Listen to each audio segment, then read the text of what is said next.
Assembly లాబీలో మాజీ మంత్రి మల్లారెడ్డి సంచలన వ్యాఖ్యలు చేశారు. తానే రేవంత్ రెడ్డిని సీఎం స్థాయికి తీసుకెళ్లానని ఆయన పేర్కొన్నారు. రెడ్డి సామాజిక వర్గంలో బలమైన నాయకుడు ఎవరూ లేరని, రేవంత్ రెడ్డి ఒక్కరే ఉన్నారని రెడ్డి సంఘం సమావేశంలో తానే చెప్పానని వెల్లడించారు.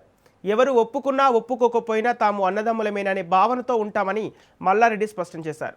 ఇక రాజకీయాలతో పాటు సినిమా రంగంపైన ఆసక్తికర వ్యాఖ్యలు చేశారు.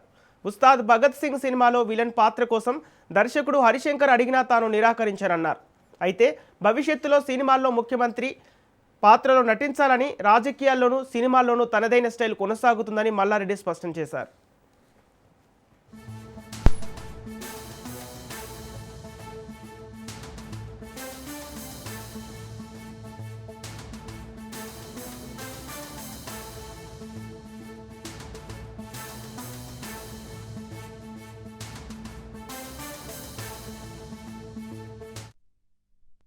అసెంబ్లీ లాబీలో మాజీ మంత్రి మల్లారెడ్డి సంచలన వ్యాఖ్యలు చేశారు. తానే రేవంత్ రెడ్డిని సీఎం స్థాయికి తీసుకెళ్లానని ఆయన పేర్కొన్నారు. రెడ్డి సామాజిక వర్గంలో బలమైన నాయకుడు ఎవరూ లేరని, రేవంత్ రెడ్డి ఒక్కరే ఉన్నారని రెడ్డి సంఘం సమావేశంలో తానే చెప్పానని వెల్లడించారు. ఎవరు ఒప్పుకున్నా ఒప్పుకోకపోయినా తాము అన్నదమ్ములమేననే భావనతో ఉంటామని మల్లారెడ్డి స్పష్టం చేశారు. ఇక రాజకీయాలతో పాటు సినిమా రంగంపైన ఆసక్తికర వ్యాఖ్యలు చేశారు. ఉస్తాద్ భగత్ సింగ్ సినిమాలో విలన్ పాత్ర కోసం దర్శకుడు హరిశంకర్ అడిగినా తాను నిరాకరించానన్నారు. అయితే భవిష్యత్తులో సినిమాల్లో ముఖ్యమంత్రి పాత్రలో నటించాలని, రాజకీయాల్లోనూ సినిమాల్లోనూ తనదైన స్టైల్ కొనసాగుతుందని మల్లారెడ్డి స్పష్టం చేశారు. ఇక ఇదే అంశానికి సంబంధించి పూర్తి డీటెయిల్స్ మా ప్రతినిధి సునీల్ అందిస్తారు. అసెంబ్లీ లాబీలో మాజీ మంత్రి మల్లారెడ్డి మీడియా ప్రతినిధితో జరిపినటువంటి చర్చలో కొన్ని ఆసక్తికరమైన వ్యాఖ్యలు చేయడం రాజకీయంగా తీవ్ర దుమారం రేపుతుంది. ప్రస్తుతము రేవంత్ రెడ్డిని తానే సీఎం చేశానని, రెడ్డి సామాజిక వర్గంలో పవర్ఫుల్ నాయకుడు ఎవరు లేరని, ఒక రేవంత్ రెడ్డి మాత్రమే ఉన్నాడని గతంలో రెడ్డి సంఘం మీటింగ్ లో తాను చెప్పానని మరొకసారి గుర్తు చేయడం జరిగింది. దీంతో పాటు ఎవరు ఏమన్నా ఎవరు కాదన్నా కూడా రేవంత్ రెడ్డి నేను సొంత అన్నదమ్ములాగా కలిసిమెలిసి ఎప్పటికీ ఉంటాము. అదేవిధంగా ఉస్తాద్ భగత్ సింగ్ సంబంధించిన విషయంలో విలన్ క్యారెక్టర్ చేయాలని అటు డైరెక్టర్ హరిశంకర్ తనను కోరిన నేపథ్యంలో తాను నో చెప్పానని, అదేవిధంగా సినిమాల్లో ముఖ్యమంత్రి పాత్ర చేయాలని ఉంది.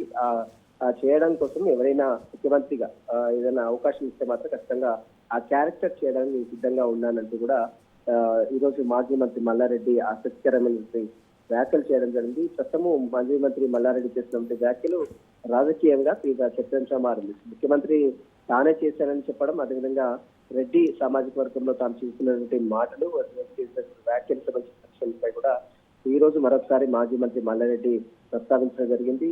ఎవరు ఏమనుకున్నా ఖచ్చితంగా అటు రేవంత్ రెడ్డి తాను ఇప్పటికీ అన్నదమ్ముల్లా కలిసిమెలిసి ఉంటామని కూడా మల్లారెడ్డి చేసినటువంటి వ్యాఖ్యలు రాజకీయంగా తీవ్ర చర్చకు దారితీసిన కనబడుతుంది.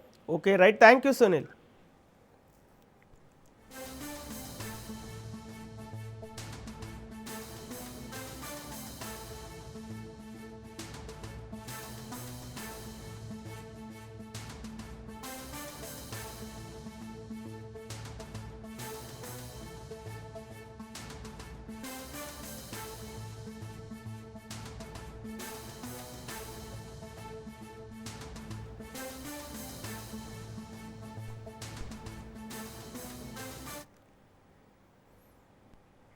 హైదరాబాద్ అభివృద్ధిపై సీఎం రేవంత్ రెడ్డి కీలక వ్యాఖ్యలు చేశారు. నగరానికి ప్రత్యేక గుర్తింపు ఉన్నప్పటికీ ట్రాఫిక్, కాలుష్యం, మౌలిక వసతుల లోపాలు వంటి సమస్యలు పెరుగుతున్నాయని చెప్పారు.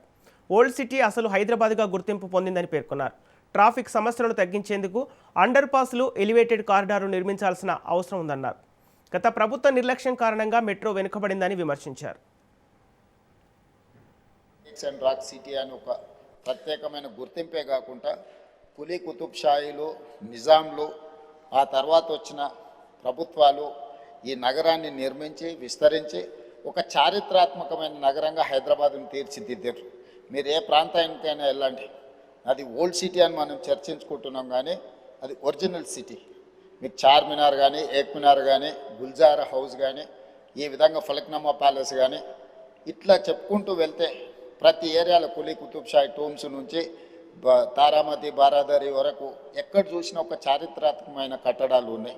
సలార్జంగ్ మ్యూజియం కానీ, సిటీ కాలేజ్ కానీ, ఉస్మానియా హాస్పిటల్ కానీ, హైకోర్టు కానీ, ఉస్మానియా యూనివర్సిటీ కానీ, ఈరోజు మనం ఉన్న ఈ టౌన్ హాల్ కౌన్సిల్, ఈరోజు మనం ఇక్కడ ఒక అద్భుతమైన నిజాం కట్టించిన ఒక అద్భుతమైన పురాతన భవనంలో ఈరోజు మనం సభ నిర్వహించుకోవడం, ఇంత గొప్ప శోభతో కూడుకున్న సభలో ఈరోజు మనం పనిచేస్తున్నాం అధ్యక్ష.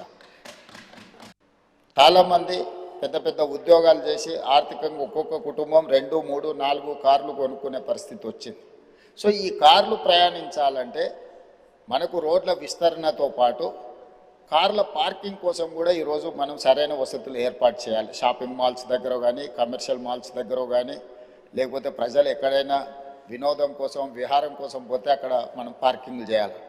వీటిని దృష్టిలో పెట్టుకొని గతంలోనే మనం మెట్రోను విస్తరించుకోవడం జరిగింది, ఎంఎంటీఎస్ రైలును విస్తరించుకోవడం జరిగింది, బస్ డిపోలను సిటీ అవుట్స్కట్స్కి తరలించడం జరిగింది, రైల్వే స్టేషన్లను ఈరోజు మనం మార్చుకొని అభివృద్ధి చేసుకొని ఈరోజు వివిధ ప్రాంతాలకు మనం చెర్లపల్లి ప్రాంతాన్ని కూడా కొత్త కొత్త రైల్వే స్టేషన్లు ప్రతిపాదనలు తెచ్చి పూర్తి చేసుకోవడం జరుగుతుంది అధ్యక్ష. రవాణాలో రోడ్లు కానీ, అదేవిధంగా రైల్వే కానీ, ఎయిర్పోర్టు కానీ, పోర్ట్, ఇవి కీలకమైన పాత్ర పోషిస్తాయి. ఒకప్పుడు బేగంపేటలో ఉన్న ఎయిర్పోర్ట్ ఈరోజు మనం శంషాబాద్కు తరలించుకోవడం జరిగింది. సికింద్రాబాద్లో ఉండే రైల్వే స్టేషన్ మీద విపరీతమైన ఒత్తిడి ఉంది కాబట్టి ఈరోజు చెర్లపల్లిలో కొత్త రైల్వే స్టేషన్ నిర్మించుకోవడం జరిగింది. ఆనాడు ప్రజలకు సౌకర్యంగా ఉండడానికి కీర్తిశేషులు జైపాల్ రెడ్డి గారు పట్టణాభివృద్ధి శాఖ మంత్రిగా ఉన్నప్పుడు, డాక్టర్ వైఎస్ రాజశేఖర రెడ్డి గారు ఆంధ్రప్రదేశ్ ముఖ్యమంత్రిగా ఉన్నప్పుడు మనం మెట్రోను తెచ్చుకోవడం జరిగింది. జైపాల్ రెడ్డి గారు అన్నాడు వైబుల్ గ్యాప్ ఫండ్ ప్రాజెక్టు నిర్మించడానికి అవసరమైన నిధులు సరిపోతలేదు అనుకున్నప్పుడు కేంద్ర ప్రభుత్వం నుంచే వైబుల్ గ్యాప్ ఫండ్ ఇచ్చి ఈరోజు మెట్రోను మనం నిర్మించుకున్నాం. ఈ ప్రాంతం ఈరోజు కాలుష్యంతో కూడుకున్న పరిశ్రమలు ఉన్నాయి, రెడ్ కేటగిరీ ఇండస్ట్రీస్ ఉన్నాయి, ఆరెంజ్ కేటగిరీ ఇండస్ట్రీస్ ఉన్నాయి, సర్వీస్ సెక్టర్స్ ఉన్నాయి, చిన్న చిన్న వ్యాపారాలు ఉన్నాయి, అదేవిధంగా కూరగాయల కేంద్రాలు ఉన్నాయి, మార్కెట్స్ ఉన్నాయి, బేగం బజార్ లాంటి ప్రాంతాలు ఉన్నాయి, కొత్తపేట ఫ్రూట్ మార్కెట్, ఇట్లా విపరీతమైన రద్దీ ఉండి ట్రాఫిక్ను నియంత్రించలేనంత పరిస్థితి ఈరోజు మనకు ఎదుర్కొంటున్నాం అధ్యక్ష. అందుకే ఈరోజు ప్రభుత్వం ఈ ప్రాంతాలను 3 జోన్లుగా విభజించిన తెలంగాణ రాష్ట్రాన్ని సంపూర్ణంగా. Outer ring road inside 2073 square కిలోమీటర్లను కోర్ అర్బన్ రీజన్ ఎకానమీగా, అంటే ఇది ఒక నివాసయోగ్యమైన ప్రాంతమే కాదు, ఆర్థికంగా రాష్ట్రానికి ఆదాయం తెచ్చిపెట్టే ప్రాంతంగా గుర్తించి ఈ ప్రాంతాన్ని ప్రక్షాళన చెయ్యాలని, ఈ ప్రాంతంలో ఉన్న పరిశ్రమలను తరలించడం ద్వారా ఆ పరిశ్రమలో ఉన్న ప్రాంతము ఈరోజు మనకు మల్టీ యూజ్ జోన్కి మార్చుకుంటే నిర్మాణాలకు అవకాశం ఉండి మధ్యతరగతి దిగువ తరగతి వాళ్ళు ఇల్లు కొనుక్కోవాలంటే వాళ్ళ కళ నెరవేరుతుంది, వాళ్ళు ఉన్న ప్రాంతంలోనే వాటిని నిర్మించుకోవడానికి అవకాశం ఉందని చెప్పి ఈరోజు బాలానగర్ కానీ, జీడిమెట్ల కానీ, నాచారం కానీ ఇతర ప్రాంతాలలో ఉన్న పరిశ్రమలు దాదాపుగా 9,000 ఎకరాల భూమి, రోడ్లు, లేఅవుట్లు, పార్కులు పోతే 4,500 దాకా దాదాపుగా శ్రీధర్ బాబు గారు వివరాలు చెప్తారు. ఈ భూమి అంతా కూడా ఇక్కడ కాలుష్యం వెదజల్లుతున్న పరిశ్రమలు ఉన్నాయి. ఈ కాలుష్యం వెదజల్లుతున్న పరిశ్రమలను ఔటర్ రింగ్ రోడ్ అవుట్ సైడ్కి తరలిస్తే ఈ భూమి అందుబాటులోకి వస్తే అపార్ట్మెంట్స్ నిర్మాణం కానీ, హౌసింగ్ కాలనీస్ కానీ వస్తే చాలామంది మధ్యతరగతి దిగువ తరగతి వాళ్ళు ఇల్లు కొనుక్కోవడానికి అవకాశం ఉంటుంది, నివాసయోగ్యమైన ప్రాంతంగా ఉంటుంది. ఈ కాలుష్య పరిశ్రమలను తరలించడం వల్ల ఇక్కడ కాలుష్యాన్ని నియంత్రించినట్టు ఉంటుంది అనేది మొట్టమొదటి ప్రణాళిక అధ్యక్ష. తెలంగాణ బీజేపీ అసెంబ్లీ ముట్టడి ఉద్రిక్తతకు దారితీసింది. అసెంబ్లీ ముట్టడికి బీజేపీ నేతలు, కార్యకర్తలు యత్నించారు. పోలీసులు వారిని అడ్డుకొని అరెస్ట్ చేశారు. ప్రభుత్వానికి వ్యతిరేకంగా బీజేపీ నేతలు నినాదాలు చేశారు.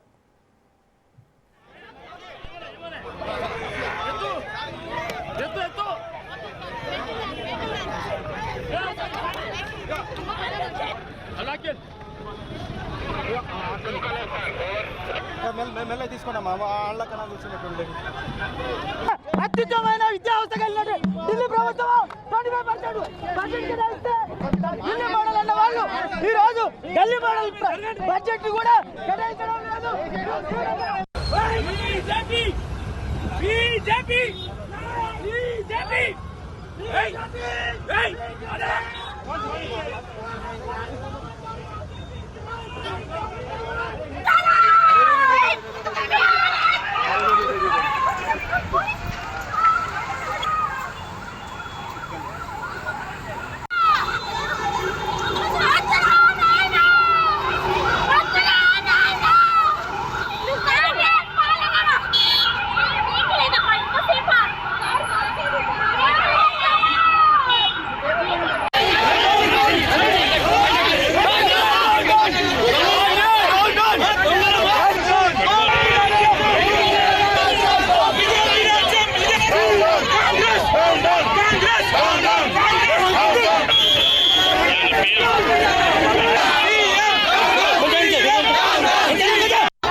చట్టబద్ధత కల్పించి మీరు చెప్పేది అని అమ్మ బడ్జెట్ ఒకటి ఉంటుంది మీరందరూ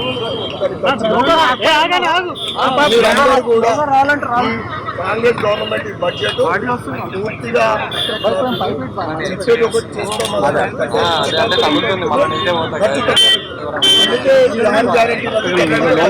కేంద్రం సహకరించట్లేదు మాకు అని చెప్పి చెప్తున్నారు. కేంద్ర ప్రభుత్వం సహకరించట్లేదు మాకు. కేంద్రము ఇంతకుముందు గతంలో 32%, 41% తగ్గిస్తూ ఉన్నారు. కేంద్రం లేకుంటే 4 రోజుల్లో ప్రభుత్వం నడుస్తుంది. ప్రజా సమస్యలపై బీఆర్ఎస్ పోరుబాట పట్టింది. గన్ పార్క్ దగ్గర బీఆర్ఎస్ ఎమ్మెల్యేలు ఎమ్మెల్సీలు నిరసన తెలిపారు. ఫీజు రియంబర్స్మెంట్ బకాయిలు విడుదల చేయాలని డిమాండ్ చేశారు.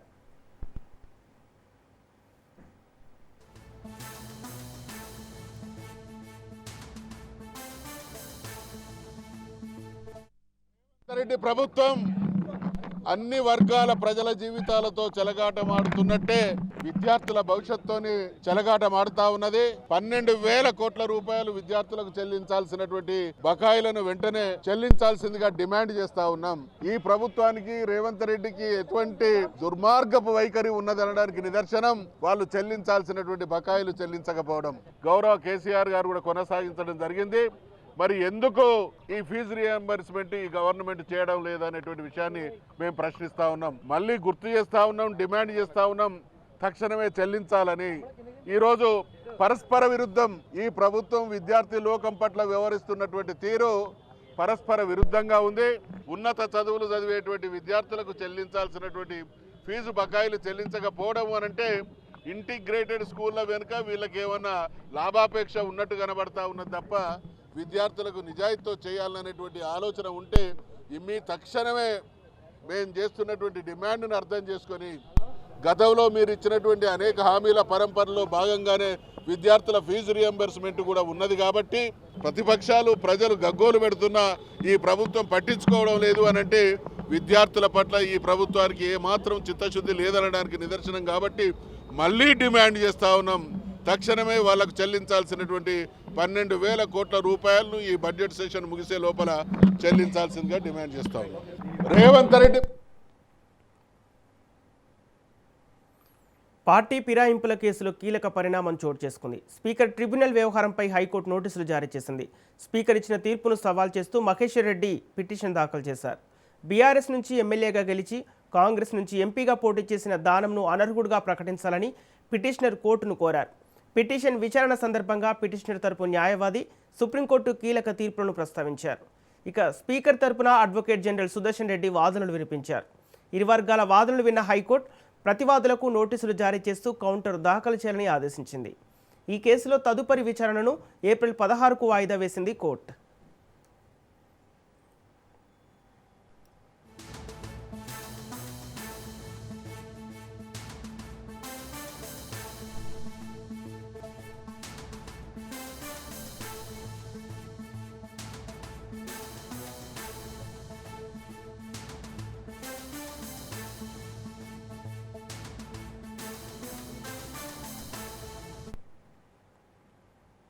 తెలంగాణ అసెంబ్లీ సమావేశాలు వాడివేడిగా జరుగుతున్నాయి. ఫిలిప్పీన్స్కు బియ్యం ఎగుమతిపై అధికార పక్షం ప్రతిపక్షం మధ్య డైలాగ్ వార్ జరుగుతోంది. ఫిలిప్పీన్స్కు బియ్యం ఎగుమతి అనేది పెద్ద స్కామ్ అని మాజీ మంత్రి హరీష్ రావు ఆరోపించారు.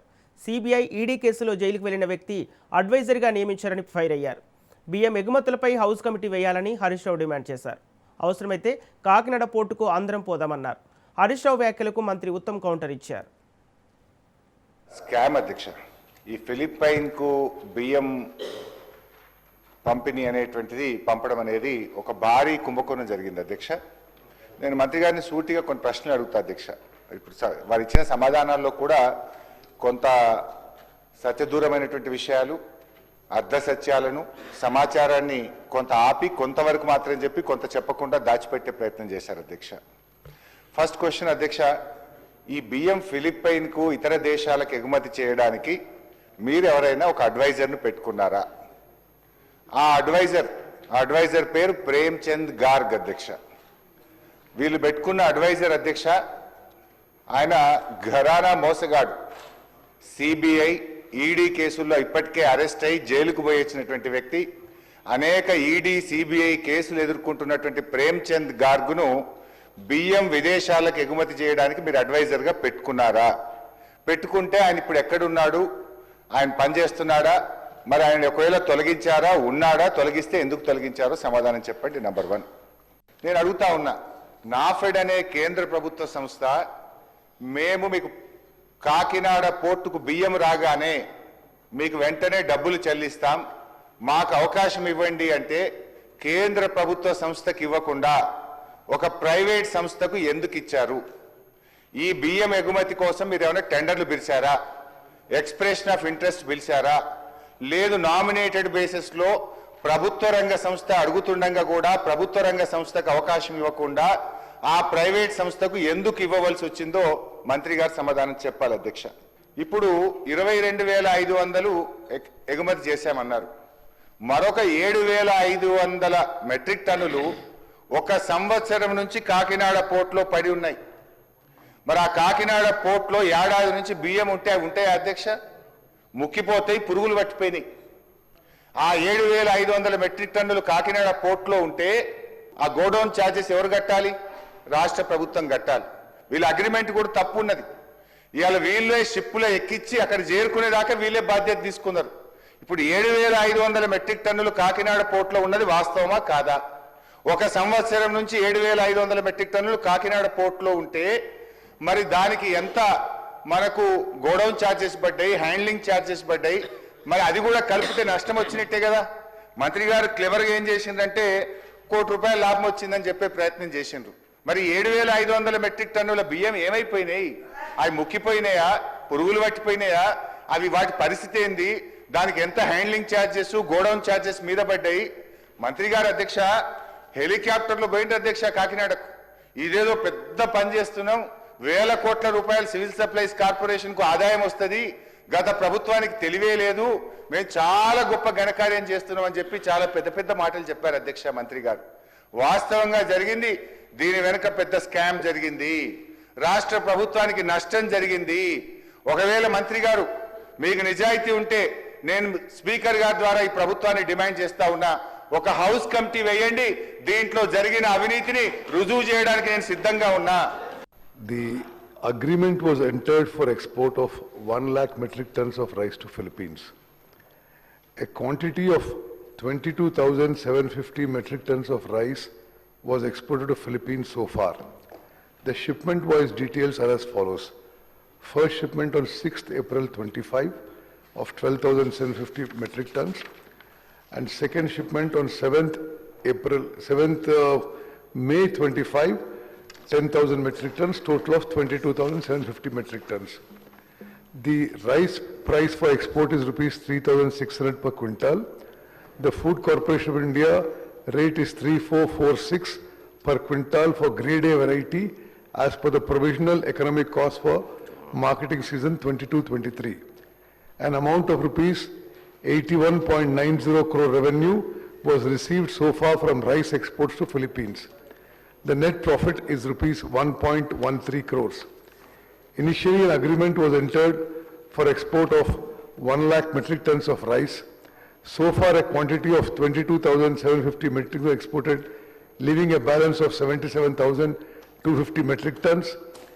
Yes, sir.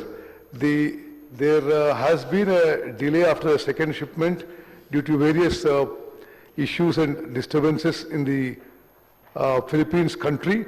And there's been a general ban on rice import by the country from 1st September 2025. After that, the Philippines government has recently granted a special permit to state of Telangana for next shipment of 6,975 metric tons, which is under process now. ఉద్యోగుల సమస్యలపై Telangana assembly దద్దరిల్లింది. Retired ఉద్యోగులకు డబ్బులు ఎందుకు ఇవ్వటం లేదని మాజీ మంత్రి హరీష్ రావు ప్రశ్నించారు. బకాయిలను ఎప్పటిలోపు చెల్లిస్తారని నిలదీశారు. హరీష్ రావు ప్రశ్నలకు డిప్యూటీ సీఎం బట్టి విక్రమార్క సమాధానం ఇచ్చారు. అయితే మంత్రి సమాధానంపై బీఆర్ఎస్ సభ్యులు అసంతృప్తి వ్యక్తం చేశారు. జీతభత్యాల విషయంలో ప్రభుత్వ నిర్లక్ష్యానికి నిరసనగా బీఆర్ఎస్ సభ్యులు వాకౌట్ చేశారు. ముఖ్యమంత్రి గారు సమాధానాన్ని దాటవేసే ప్రయత్నం చేశారు అధ్యక్ష. మేము సూటిగా అడిగింది ఎన్ని డిఏలు పెండింగ్ లో ఉన్నాయి అని అడిగాం. ఈ దేశంలో ఏ రాష్ట్రంలో లేని విధంగా ప్రభుత్వ ఉద్యోగులకు ఈ ప్రభుత్వం 5 డిఏలు పెండింగ్ లో పెట్టింది. ఆ 5 డిఏలు ఎప్పట్లోగా చెల్లిస్తారో మంత్రి గారు సూటిగా సమాధానం చెప్పాలి. ఒకటి అధ్యక్ష. రెండవది అధ్యక్ష, పిఆర్సీ అధ్యక్ష 31/3/2026 వరకు పిఆర్సీ కమిటీకి ఎక్స్టెన్షన్ ఇచ్చామన్నారు. 31 అంటే ఇంకొక 7 రోజులు 8 రోజులు ఉంది అధ్యక్ష. మళ్ళీ ఎక్స్టెన్షన్ ఇస్తారా? కనీసం ఇప్పుడైనా రిపోర్ట్ తీసుకొని మీరు ఎలక్షన్ మేనిఫెస్టోలో చెప్పినట్టు కాంగ్రెస్ అధికారంలోకి వచ్చిన 3 నెలల్లోగా కొత్త పిఆర్సీ ఇస్తామని చెప్పారు. దాదాపు 3 ఏళ్లు కావస్తా ఉంది అధ్యక్ష. మళ్ళీ ఎక్స్టెన్షన్ ఇస్తారా? దయచేసి ఇప్పుడైనా ఆ కొత్త పిఆర్సీని మళ్ళీ ఎక్స్టెన్షన్ ఇవ్వకుండా ఉద్యోగస్తులకు అందించాలి. అది ఎప్పటిలోకి ఇస్తారో మంత్రి గారు స్పష్టంగా చెప్పాలని అడుగుతున్నాం. నంబర్ 2 అధ్యక్ష. నంబర్ 3 అధ్యక్ష, రిటైర్డ్ ఉద్యోగుల వెతలు అంతా ఇంత కాదు అధ్యక్ష. 30-35 ఏళ్లు ప్రభుత్వం కోసం పనిచేసిన రిటైర్డ్ ఉద్యోగులు జీవిత చివరాంకంలో వైద్యం అందక, పిల్లల పెళ్లిళ్లు చేయలేక చాలా ఇబ్బంది పడతా ఉన్నారు అధ్యక్ష. దయచేసి ఆ రిటైర్డ్ ఉద్యోగులు ఎంతమంది రిటైర్ అయ్యారు, వాళ్ళకి చెల్లించాల్సింది ఎంత, ఇప్పటి వరకు ప్రభుత్వం ఎంత చెల్లించింది, ఎప్పట్లోగా వారికి రావాల్సిన బకాయిలు పూర్తిగా చెల్లిస్తారో మరి దయచేసి మంత్రి గారు సూటిగా సమాధానం చెప్పాలి. ఫ్యూచర్ సిటీకి 1,00,000 కోట్లు ఉన్నాయంటారు, మూసీకి 1,00,000 కోట్లు ఉన్నాయంటారు, అందాల పోటీలకు డబ్బులు ఉన్నాయంటారు, ఫుట్బాల్ షోకులకు డబ్బులు ఉన్నాయంటారు. వాటన్నిటికీ డబ్బులు 3వ క్యాంప్ ఆఫీస్ మీరు కట్టుకుంటారు. ముఖ్యమంత్రి గారు 100 కోట్లతో క్యాంప్ ఆఫీస్ కట్టారు. సరే, మీరు కట్టుకోండి, మాకు అభ్యంతరం లేదు. కానీ ఎందుకు ఈ ఉద్యోగుల పిఆర్సీ డిఏలు పెండింగ్ లో పెడతా ఉన్నారు? ఎందుకు రిటైర్డ్ ఉద్యోగుల ఉసురు పోసుకుంటున్నారు? ఎప్పట్లోగా రిటైర్డ్ ఉద్యోగుల బకాయిలు పూర్తిగా చెల్లిస్తారు? ఇప్పటి వరకు ఎంత చెల్లించారు? ఎప్పట్లోగా పూర్తి చేస్తారో మంత్రి గారు సూటిగా సమాధానం చెప్పాలి. రాష్ట్ర ప్రభుత్వ ఉద్యోగులు పింఛనదారులకు కరువు భత్యం డిఏ, కరువు సహాయం డిఆర్ ను 1/7/2023 తేదీ నుండి సవరిస్తూ ప్రభుత్వం 12/1/2026 తేదీన ఉత్తర్వులు జారీ చేసింది. అధ్యక్ష, ఈ ప్రశ్నకి కరువు భత్యం సవరణ ఫలితంగా బకాయిలను నిర్దిష్ట పద్ధతిని అనుసరించి వాయిదాలలో చెల్లించడం, క్రెడిట్ చేయడం జరుగుతుంది. పింఛన్దారులకు కరువు సహాయం డిఆర్తో పాటు పింఛన్ ప్రయోజనాలు ఎప్పటికప్పుడు చెల్లించడం జరుగుతుంది. అధ్యక్ష, ఏవేని పింఛన్ బకాయిలు చెల్లింపును ప్రభుత్వం ఎప్పటికప్పుడు జారీ చేసే ఉత్తర్వులను అనుసరించి చెల్లించడం జరుగుతుంది. ఆర్టీసీ లాభాల్లో ఉందా లేదా అనేది ప్రభుత్వం చెప్పాలని మాజీ మంత్రి హరీష్ రావు డిమాండ్ చేశారు. లాభాల్లో ఉంటే కార్మికులకు ఏరియర్స్ లేదా సిసిఎస్ ఎందుకు ఇవ్వటం లేదని ప్రశ్నించారు. 3 సంవత్సరాలుగా పీఆర్సీ పెండింగ్లో ఉందని, కొత్త పీఆర్సీ ఎప్పుడు ఇస్తారని అడిగారు. ఆర్టీసీ యూనియన్ల పునరుద్ధరణపై ప్రభుత్వం నిర్ణయం తీసుకుందన్నారు. యూనియన్లు ఎప్పుడు పునరుద్ధరించబడతాయో చెప్పాలని కోరారు. చాలా డిపోలలో బస్సుల సంఖ్య చాలా తక్కువగా ఉందని, బస్సు సేవలు సరిపోవటం లేదని తెలిపారు. లాభాల్లో ఉందా, నష్టాల్లో ఉందా? ఒకవేళ లాభాల్లో ఉంటే కార్మికులకు ఇవ్వాల్సినటువంటి బెనిఫిట్స్, ఏరియర్స్ కానీ వాళ్ళ సిసిఎస్ కానీ ఎందుకు ఇవ్వడం లేదో మంత్రి గారు చెప్పాలి. 3వది అధ్యక్ష, కొత్తగా మరి పిఆర్సీ డ్యూ ఉన్నది 3 ఏళ్ల నుంచి. కొత్త పిఆర్సీ ఆర్టీసీ ఉద్యోగులకు ఎప్పటి నుంచి ఇస్తారో కూడా మంత్రి గారు చెప్పాలి. 4వది అధ్యక్ష, కాంగ్రెస్ పార్టీ తన మేనిఫెస్టోలో ఆర్టీసీ యూనియన్ పునరుద్ధరిస్తామని చెప్పి మీరు హామీ ఇచ్చారు. ఎప్పట్లోగా యూనియన్ పునరుద్ధరిస్తారో మంత్రి గారు సూటిగా సమాధానం చెప్పాలి. 5th క్వశ్చన్ అధ్యక్ష, గత బీఆర్ఎస్ ప్రభుత్వం ఆర్టీసీ ఉద్యోగులను ప్రభుత్వ ఉద్యోగులుగా గుర్తిస్తూ మేము ఆనాడు గెజిట్ కూడా నోటిఫికేషన్ చేయడం జరిగింది.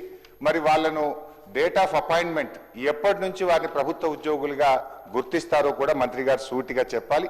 లాస్ట్ క్వశ్చన్ అధ్యక్ష, మరి చాలా నియోజకవర్గాల్లో, చాలా డిపోల్లో, ఈవెన్ నా సిద్దిపేట డిపోలో కూడా బస్సుల సంఖ్య తక్కువగా ఉంది. కొత్తగా ప్రజలు బస్సులు వేయాలని అడిగితే డిపో మేనేజర్తో మాట్లాడితే బస్సులు లేవు, బస్సుల సరిపడా మాకు అవకాశం లేదు అని చెప్పి డిపో మేనేజర్లు చెప్తా ఉన్నారు. ట్రాఫిక్ అనుగుణంగా కొత్త బస్సులు ఇచ్చే ఆలోచన ఏమైనా ఉందా? మరి ఇప్పటికే టైం అయిపోయినటువంటి బస్సులను కొత్త బస్సులతో రిప్లేస్ చేసే ఆలోచన ప్రభుత్వానికి ఏదైనా ఉందా? మంత్రి గారు సూటిగా సమాధానం చెప్పాలని మీ ద్వారా కోరుతున్నాను. గౌరవ మంత్రి గారు. ఆర్టీసీని మోయలేము, మూసేస్తాం. వారు గౌరవ అధ్యక్షులు ఉండ్రి. కంప్లీట్గా 45,000 మంది ఉద్యోగులను వేటు వేస్తున్నామని చెప్పేసి రకరకాల అంశాలను ఆర్టీసీకి సంబంధించి బస్సులు కొత్తది ఒకటి కొనకుండా, 10 సంవత్సరాలు ఒక కొత్త నియామకం చేపట్టకుండా అన్ని రకాలుగా ఆర్టీసీని నిర్వీర్యం చేసిన తర్వాత వచ్చినటువంటి ఈ ప్రజాపాలన ప్రభుత్వం ఆర్టీసీకి సంబంధించినటువంటి అనేక అంశాలు, ఆఖరికి గత 10-15 సంవత్సరాలుగా వివిధ కారణాలతో సస్పెండ్ అయినటువంటి ఉద్యోగులకు కూడా 3-man కమిటీ వేసి మానవతా దృక్పథంతో 250 ఉద్యోగాలు కూడా ఇచ్చినాం అధ్యక్ష తిరిగి. అదే కాకుండా కారుణ్య నియామకాలు చేపట్టడం కావచ్చు, దాదాపు 2700 కొత్త బస్సులు కొనడంతో పాటుగా వారు చెప్తున్నట్టుగా 15 సంవత్సరాల పైబడ్డ బస్సులన్నీ కూడా రిప్లేస్మెంట్ చేస్తూ ఉన్నాం. అంతేకాకుండా మహిళా సంఘాల ద్వారా మహిళలను యాజమాన్యం చేసి కూడా బస్సులు కొనుగోలు చేస్తూ ఉన్నాం. మహిళలు బస్సుకు సంబంధించినటువంటి ఉచిత బస్సు తర్వాత కొంత డిమాండ్ ఉన్నమాట వాస్తవం. ఇప్పటికే అనేక కొత్త బస్సులు ఈవెన్ హైదరాబాద్ నగరంలో కూడా కొత్త రూట్లను ఇంట్రడ్యూస్ చేస్తూ ఉన్నాం. గౌరవ సభ్యులందరూ కూడా ఆర్టీసీకి సంబంధించినటువంటి బస్సులు డిమాండ్ చేస్తూ ఉన్నారు. ప్రభుత్వం దానికి అనుగుణంగా ఇటీవల జరిగిన రివ్యూలో కొత్త బస్సుల కొనుగోలుకు సంబంధించి కానీ లేదా ఈ మధ్య కేంద్ర ప్రభుత్వం తీసుకున్నటువంటి PM E-డ్రైవ్ కింద మరి ఎలక్ట్రికల్ బస్సులు తీసుకునే అంశానికి సంబంధించిన విషయం లోపల కూడా సానుకూల నిర్ణయం తీసుకొని ఆర్టీసీ కార్మికులకు సంబంధించిన జీతభత్యాలు ఇష్యూ కావచ్చు, వాళ్ళు గతంలో బకాయిలు పెట్టిన PF ఇతర అంశాలన్నీ కూడా ఒక్కొక్కటిగా నెరవేర్చుకుంటూ వస్తున్నాం. విలీన సమస్య కమిటీ దగ్గర పెండింగ్ ఉంది, గుర్తింపు సంఘాలకు సంబంధించిన ప్రభుత్వం దగ్గర డిస్కషన్ అయ్యేది ఉన్నది. వీటన్నిటికి సంబంధించి ఆర్టీసీ కార్మికుల సంక్షేమం ఈ ప్రభుత్వ లక్ష్యంగా, ప్రయాణికుల సౌకర్యం ఈ ప్రభుత్వ లక్ష్యంగా, ఆర్టీసీని అభివృద్ధిలోకి తీసుకుపోయే విధంగా కార్యాచరణ తీసుకుంటున్నామనే. తమిళనాడులో పొత్తుల పర్వం కొనసాగుతోంది. తమిళనాడు అసెంబ్లీ ఎన్నికల వేళ కీలక రాజకీయ పరిణామాలు చోటు చేసుకుంటున్నాయి. ఎన్డీఏ దూకుడును చెక్కుపెట్టేందుకు రంగంలో దిగిన శశికళ తన పార్టీతో పీఎంకేతో పొత్తు కుదుర్చుకుంది. ఇప్పటి నుంచి తమిళనాడులోని అన్ని స్థానాలకు పీఎంకే, శశికళ పార్టీ కలిసి పోటీ చేస్తున్నాయి. తేవర్ 1 year ఓట్లను చీల్చే అవకాశం ఉన్న ఈ కొత్త పొత్తు ఎన్నికల ఫలితాలపై ప్రత్యక్ష ప్రభావం చూపనుంది. తమిళనాడు రాజకీయాల్లో ఈ పొత్తు కొత్త వ్యూహాలు సృష్టించనుంది.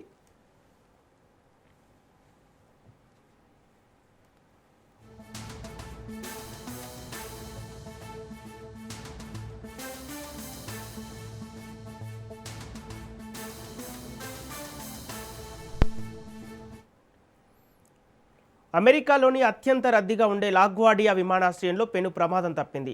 కెనడాలోని మాంట్రియల్ నుంచి వచ్చిన ఎయిర్ కెనడా ఎక్స్ప్రెస్ విమానం రన్వేపై ల్యాండ్ అవుతున్న సమయంలో ఫైర్ ట్రక్ను ఢీకొంది.